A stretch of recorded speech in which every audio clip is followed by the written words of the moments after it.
前天我做了2笔交换，一是用3个 PG 买了一个 Annie，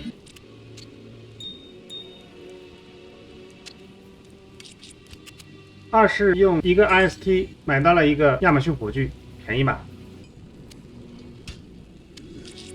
更离谱的是，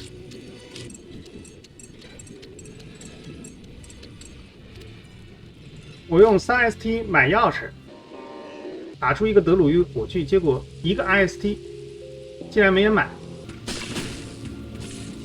我一边刷图，一边想了很久，最后想明白了其中的道理。为什么在暗黑里，材料和钥匙反而更容易流通、更保值？你不会拿 OHM 加 IST 去换一把 DO2 的战争召唤，你一定会说：“我有这符文，自己博大的不香吗？”不过这么想的人往往忽视一个残酷事实，他也完全有可能做出一个 BO2 来。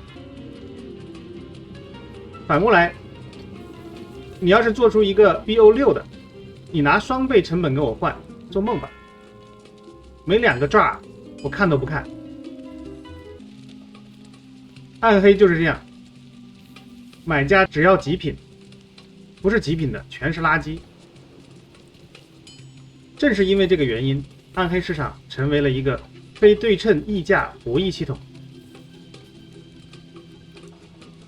它的总产出永远低于投入成本，概率机器收割掉绝大部分人的成本，部分转化成极少数极品的溢价。只要你打出的不是极品，你就是那个统计学的代价，就是韭菜，在替别人的极品埋单。我这个德鲁伊火炬卖不出去就是个例子。火炬3大变量：职业、属性10到20，全抗10到20。出圣骑并且双20的概率是847分之一，大约1000分之一。剩下的那一大堆，在很多数人眼里，基本都是燃料烧完留下的灰烬，必须重打。所以钥匙作为燃料，价格永远坚挺。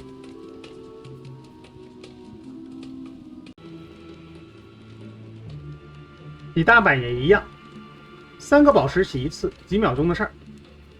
但洗出45血技能板，可能要上千次，概率低到抓狂。几千个宝石的价值，最后可能全部打水漂，只剩一块没人要的垃圾。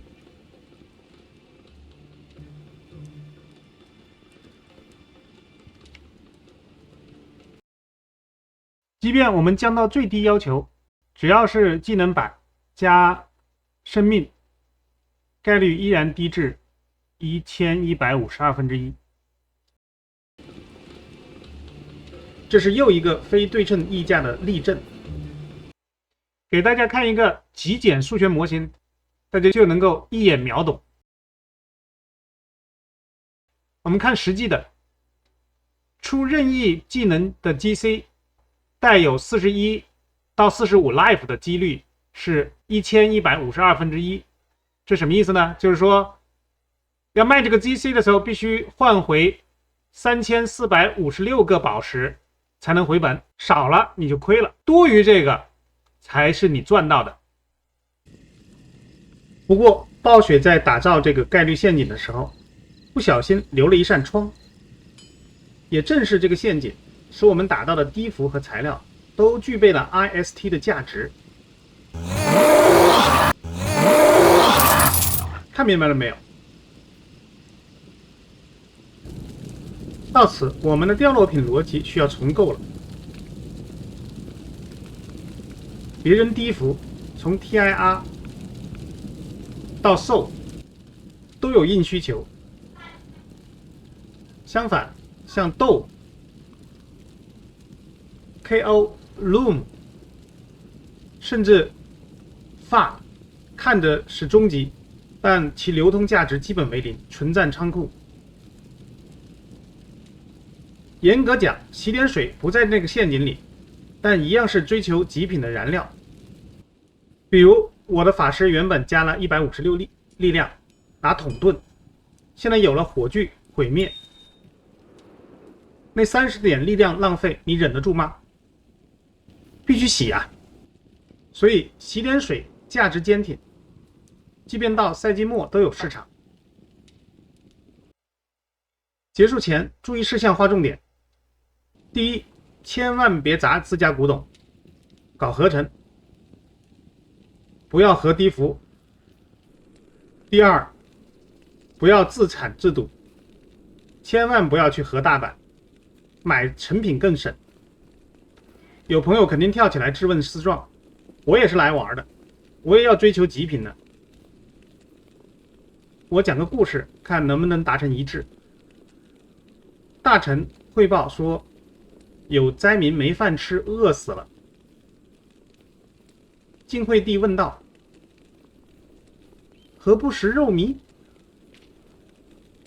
那你看你是灾民还是晋惠帝了？若是饿着呢，先吃饱肚子，等你真的不愁饿了，再去追求肉糜。我也去。最后补充一点，我没有提底材，是因为极品底材掉率比高幅还低，它本身就是一种高幅。我今天分享的是那些总能打到却被忽视掉的价值 RST。这份清单截图保存，